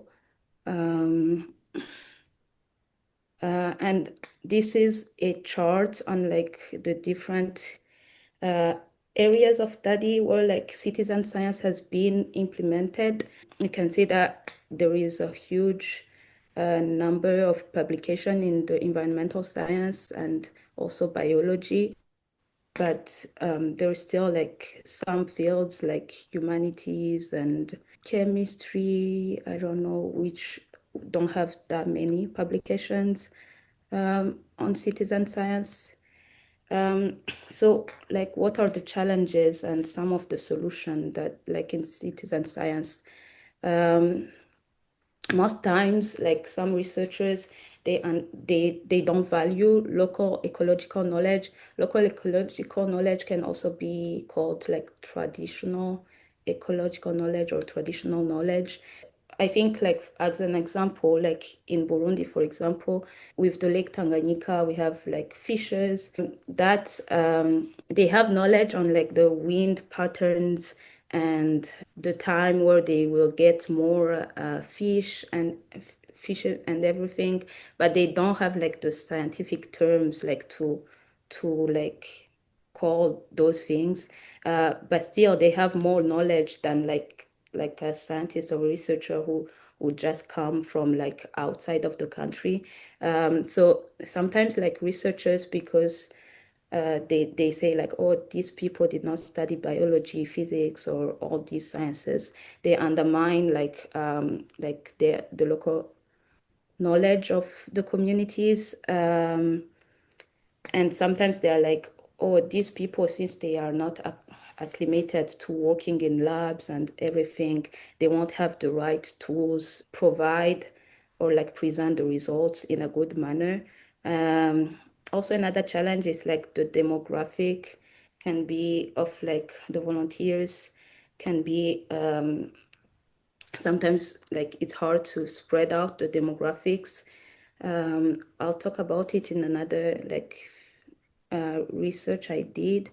But yeah, some of the solution to like approach, for example, the skepticism in data analysis is like test trials, like doing multiple kind of results in like the research that like researchers are doing with the community volunteers. And there are ways to like improve data qualities and trust metrics. And like there's research that has been done on that. Also like sometimes most research have like funding and stuff. So if like communities don't have like a limited, for example, sometimes the demographic is limited because some of the community members don't have access to like smartphones or like computers. So researchers should think about it like as a part of their funding to also like provide some like tools for the community like to be able to participate in the research. Yeah, next I'm gonna move to like research I did in my summer sophomore year, which was it's part of a bigger project called Crocus. Crocus is community research on climate and urban science. And I was working with a lab. I'm part of a lab in environmental engineering, and we focus on water research. In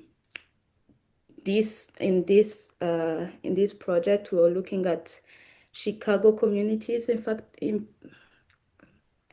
affected by flooding. As many of you know, Northwestern campus is close to Chicago. Yeah, so like Chicago is actually one of the cities with like greatest increase in flood risk. Also, like its air quality is also not that healthy. And this survey that like we did was conducted like from April to May in 2022. And we did like the survey in different neighborhoods. They are listed here. Okay, and the survey was like an effort to include communities in implementing sustainable solutions, like knowing which green spaces or green infrastructure the communities are willing to have, or which one would improve in order to reduce flooding and air pollution. So basically to make the communities more resilient in the face of climate change. Yeah, one of the objectives was to look at the demographic and the number of people affected by flooding and concerned by air pollution. Yeah, there were like different questions to assess how much people know about flooding and air pollution, and also like how some of it correlate. The second objective was to know how many residents value green spaces and green infrastructure.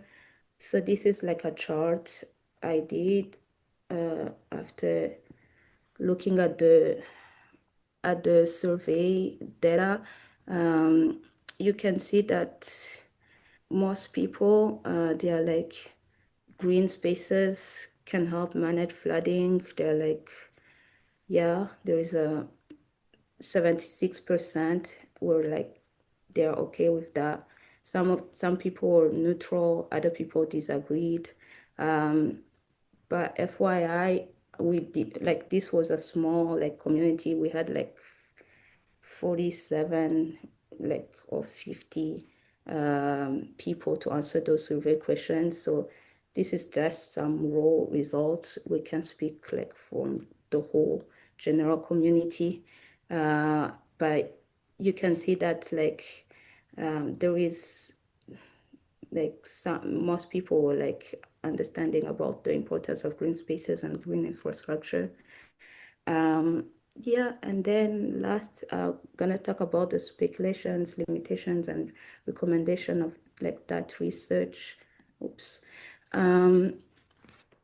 Yeah, like there is still a lack of conviction in the importance of green spaces and green infrastructure due to like most times people are accustomed to like gray infrastructure, which are like the levees and like other like civil engineering things like that alleviate flooding, because green spaces and green infrastructure, they take more of a long-term time to see like the results. Also, like we were limited, as I said, with the demographics because of like lack of the diversity, and some people chose not to respond.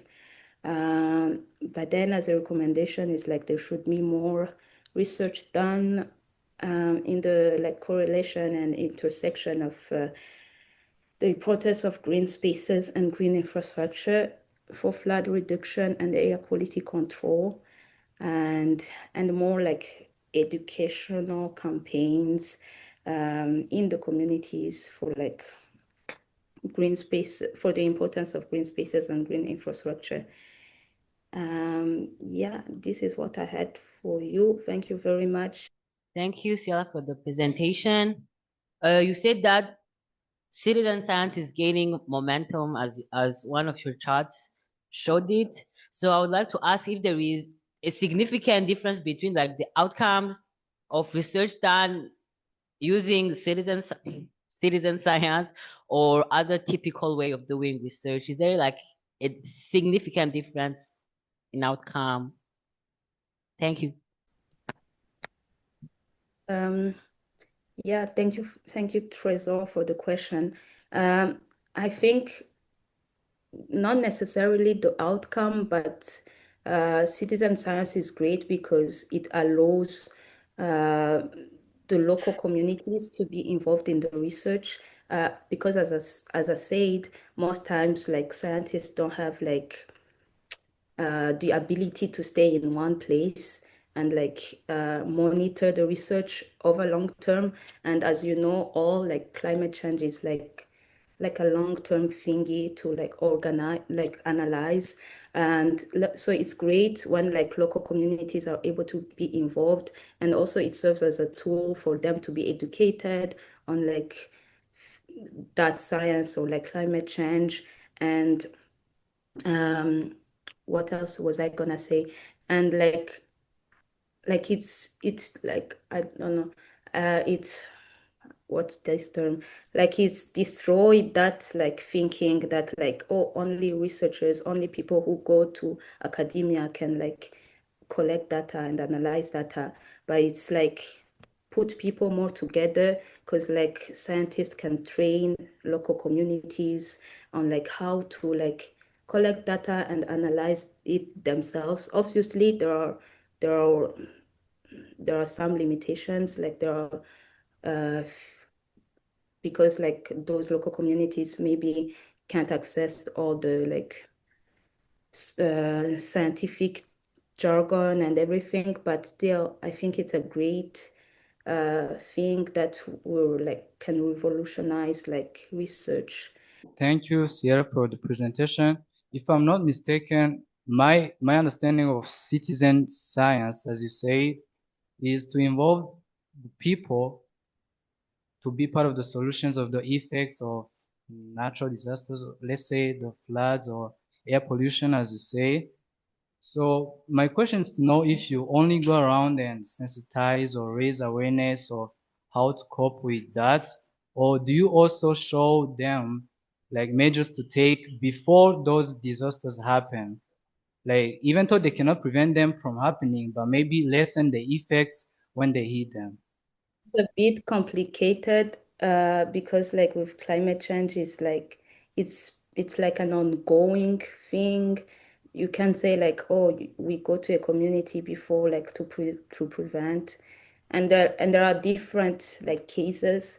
For example, like the research I was doing, we were focusing on Chicago communities affected by flooding. So obviously we went there to like improve like green infrastructure and green spaces. We went there after the event happened because we noticed that that those communities were at risk. So I can't really say that like we like insensitizes them before, but I think the survey helped to like raise more awareness in the communities of like, oh, actually this is a problem, like this flooding, and like it could be alleviated if there was like more green spaces or green infrastructure, and also like to deconstruct that idea that, oh, they need like more like the levies and stuff, like engineering, civil engineering stuff, but to be like, if you guys invest in like more like green spaces and like green infrastructure, it could help you in the long term and like alleviate the risk of those catastrophes. Yeah, but citizen science is not just limited on that, like flooding and stuff. As I said, it can also be like those case studies I presented. There was a project done, Snapshot Serengeti in Tanzania, and like it was great because like most of the communities are the one that know like the different species and like animals that are there. So it helps even like in ecosystem conservation to know like, oh, what species are at risk and which ones do we still need to protect more and things like that. Hi everyone. For those who don't know me, my name is Ozianzo Isenga. Like the crowd science, how is it different from standard community interviews, or like going out there and conducting interviews within communities? Also, how is bias addressed? Like when someone is trying to do crowd science, how do they go about addressing biases from people they're engaging? Thanks, Ocean, for the questions.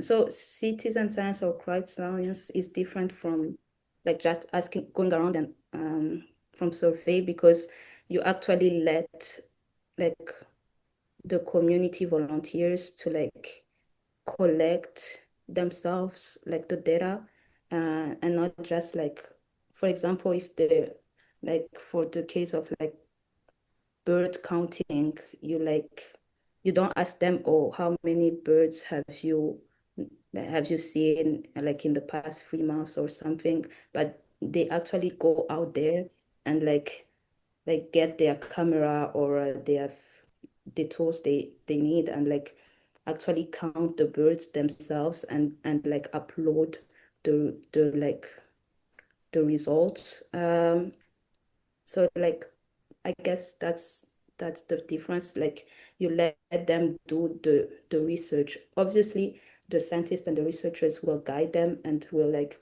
as I said, I guess this will respond also to your second question. Like they try to be like to collect data from like different people, like enhance like increase the demographic so that like it limits the biases, and also like there are like test metrics and like different technological tools now to be able to be like, let's try to reduce like the biases. But that's like the second question is a good one, and I think I still have to like do more research on that, because I can understand where you come from, like asking that second question. Okay, great. Thank you. So thanks all you guys. I'll be in touch with you in a little bit. I'm going to stop recording. And so thank you everybody. I don't know, wait, is this going to show me? Let me see, hold on. Thank you very much everybody for being here. We'll show the applause. I'll add